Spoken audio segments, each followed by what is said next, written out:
Alpo, shot by Alpo, King Studios. Yeah, watch the space. We out here behind the scenes of Miss Namibia and Miss Team photo shoot, headshot photo shoots. So yeah, man. So come through, just watch out how we do, how we cover everything, what lighting setups I'm using, and yeah, you're gonna see everything. Take me through your lighting setup. Huh? Take me through your lighting setup. Oh yeah. Gotta use two light setup because this portraits. So basically gonna have a huge parabolic lighting here and the backlight.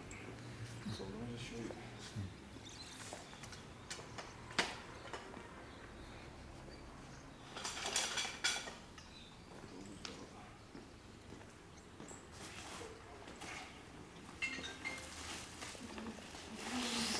Brand new. What is this? What is this? What are we looking at? So there's a huge umbrella right now. God damn. This is huge. Is this bigger than the one that you had last time? Still the same. Oh, same size? Same size. Let me get the name right here.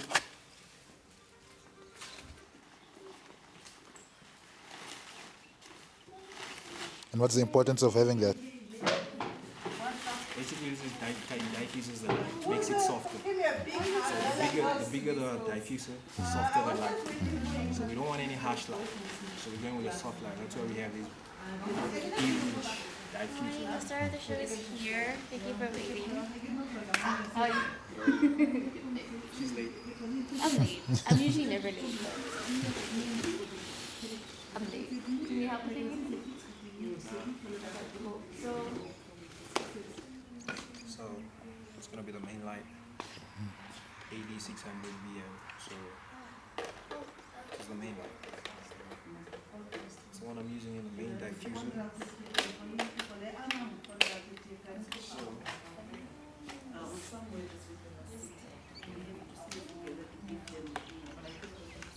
Godox needs to sponsor you at this point, eh? Oh yeah, gotta come through for your boy.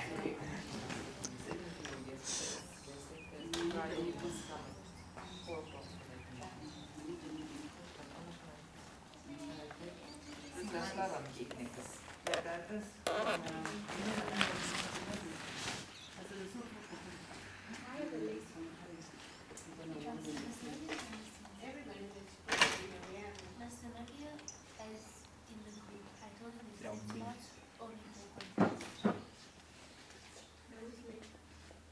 soft light.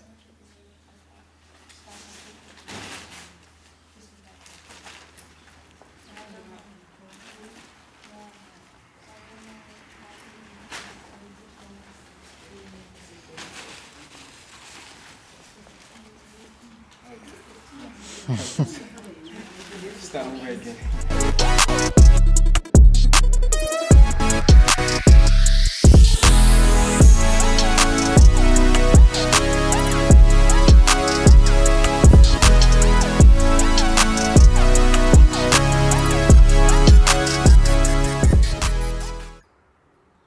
Have you ever tried other lighting brands besides Godox though? Okay. Just Goddess. So Goddess. Now Godox needs to see this and sponsor the boy.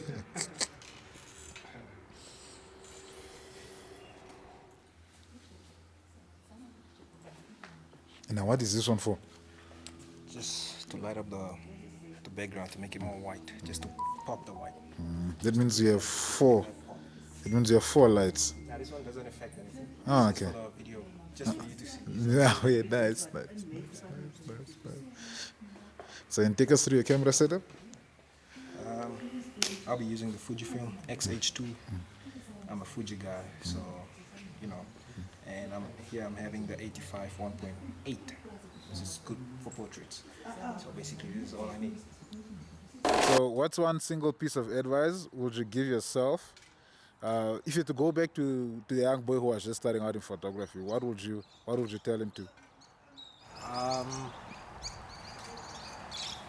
I'd say if you know your value, just price your work based on the value that you feel like, yes, my work is worth this much, and then you just keep it at that. Don't be like, no, I can't charge this certain amount because you feel like no, people are not gonna accept your rate. So it's best you just know your value, and then you say, this is how much I'm worth, and then you keep it at that. You make sure you deliver your work on time, and make sure you just put in the work to make sure the work is fully delivered. And when was which point was it when you realized that shit, like I wanna make photography as a career? What was like that point that what was it, the realization point that made you feel like, okay, this is, shit, I can actually make this a career of mine? Okay, actually, to backtrack, I did civil engineering, right? After I got my diploma, I was like, okay, I started off looking out for a job, and then by then I was already doing photography, and then when I couldn't get a job, I was like, okay, how about I just continue doing my photography and see where it takes me. Now, yeah, I'm still seeing where it's taking me. So I'm still on the train right now. Yeah. So I'm going where it's gonna take me right now. So I don't know where it's taking me, but yeah, so far so good, man. It's hard to go back to civil engineering. Man. Okay.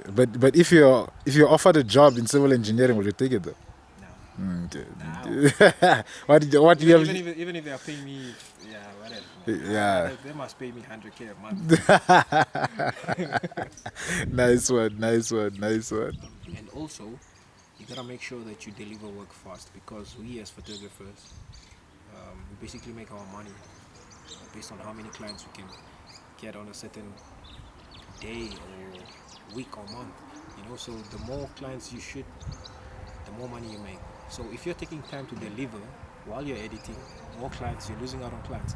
So you have to make sure that you deliver work on time so that you can take up more clients and make more money. That's a business tip right there.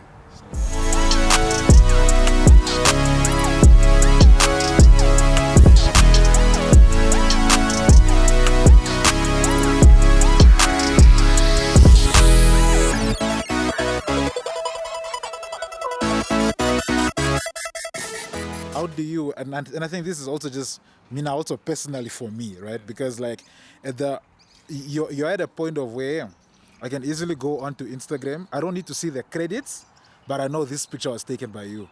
Like, how does an upcoming creative better find their style? That's the question. Like, how do you find your style? Like that comes with practice. It has to do with practice. You have to do a lot of shoots, and then you get to shoot different kind of portraits, so that you get to see what kind of style you like, and then you do different edits on all of the different kind of shoots that you're doing, so that you can go like, okay, I like this edit better, I like this edit better, and then that's the edit that you go with, because it's basically like your brand. So how your pictures look is a representation of how your pictures, like you're saying, you can see that it's my work without you even seeing that it's my work. the credit sign, yeah. So basically, that's what people see first. So you gotta work on that first. You have to make sure that your work looks a certain type of way, and you can only achieve that by practicing and having a lot of edits that you try out on different type of photos that you can now work on, basically.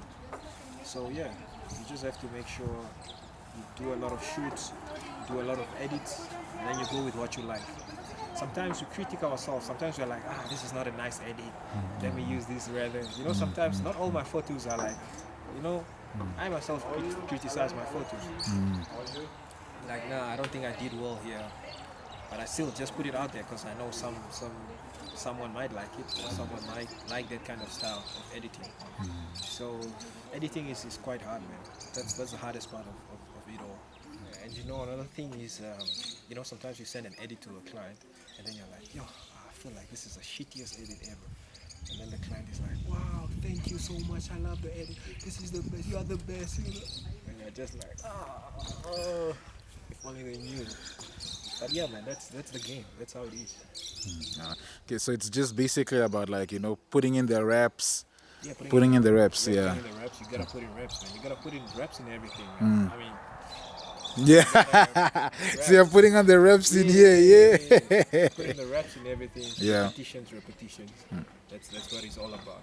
All right. So for someone who hasn't seen any of your work, who's just like seeing your face for the first time, what would you describe your style as? I'd say my style is high-end fashion. That's what I like. Basically just portraits, just clean, simple, keep it simple, clean, nice and neat. That's just me. But I like the drama as well. But we don't have a lot of people that like drama in Namibia. So high-end, not a lot of people like high-end photography here. So yeah. So I just stick to the basic portraits that everybody likes here. But if I had to get a chance to do the type of photography that I like, it would be high-end fashion. Yeah, high-end fashion. And besides that, which type of like area of photography do you wanna get into now? Like, which side do you wanna venture into? I'm looking into going into weddings. Because I just feel like there's a gap there. I feel like there's a gap. So I'm thinking into going into weddings, but I'll still be doing high-end fashion and keep the basic portraits for other photographers to do. Because yeah, basic doesn't boil my blood. Mm-hmm. So it doesn't set your soul on fire like that anymore. Yeah.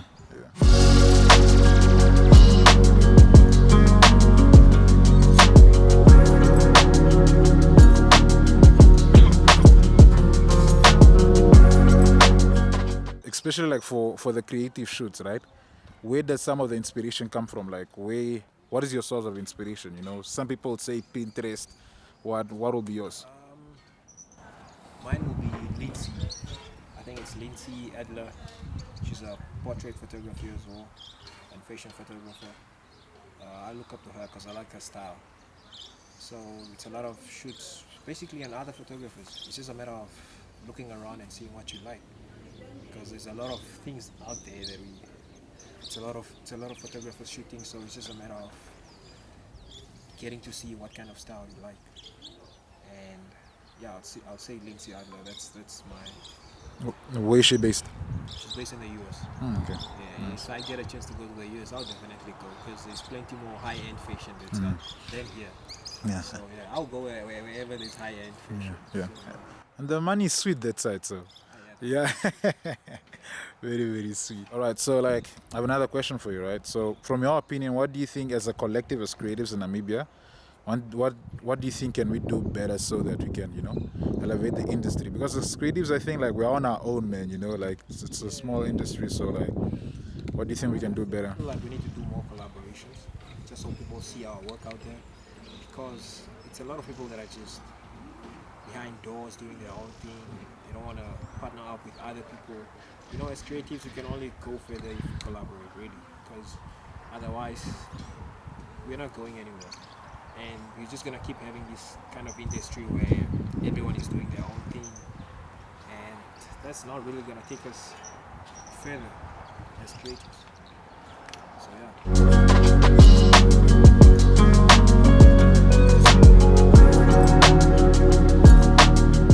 So I know this one is gonna be a difficult one, because even if you ask me that same question, I also wouldn't have one. But it's a project that you'll say, or that you'll consider, that has been your favorite one. Like, does it exist? That's gonna have to be the costume reveal of Jamila. Yeah, that was it's up there. Hey, it's up there. That was the best project ever. And I did more projects again that side of Deadflay. Yeah. I just feel like Deadflay is the best place to shoot, man. Okay. So whatever project I do that side, always comes out. Okay. So what made it the best? Was it like how the pictures came out, the experience of it? Experience, actually, getting to the destination. I mean, this is why we love. This is why we love photography. You get to travel, right? So it was all about getting to the destination. We had bruh, this is a whole story, bruh. I feel like you should come to the studio one day just for this. It's a whole segment on its own. Nice. Just from the destination. Yeah. From Windhoek to the final destination. It was just, we had a lot of ongoing, how can I say it? We had tire punctures. Damn. I mean, two Two Man, 2 packed inches, and then we had to get stuck, wait for what for the we had to wait for the breakdown to come get us in the desert, bro. We were in the desert, stranded for like I feel like we were stranded for like maybe 3 hours. Crazy. 3 hours in the desert, nothing, Yeah. no food, just some leftover waters and whatever. Oh yeah, the spare tire is fucked up. The first tire was already fucked up. Now it's a spare tire. And we are waiting for breakdown. What a good fucking day. In the middle of nowhere. With a good sunset. Bruh, it was crazy, man. But we got the pictures.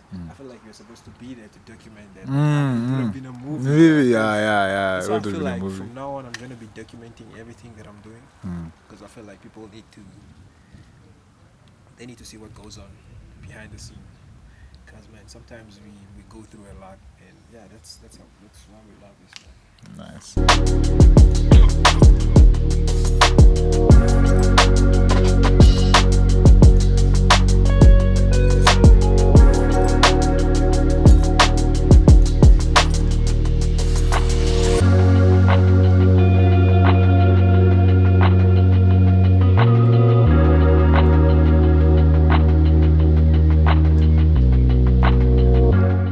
Yo guys, that concludes the episode. Make sure you subscribe to the YouTube, right? Yeah, you can catch me on Instagram at alpo.kin. That's my personal account, and my business account is Shot by Alpo and Kin Studios. At Kin Studios and at Shot by Alpo. So make sure you follow. And yeah, man, more behind the scenes are coming. Interesting. Check it out.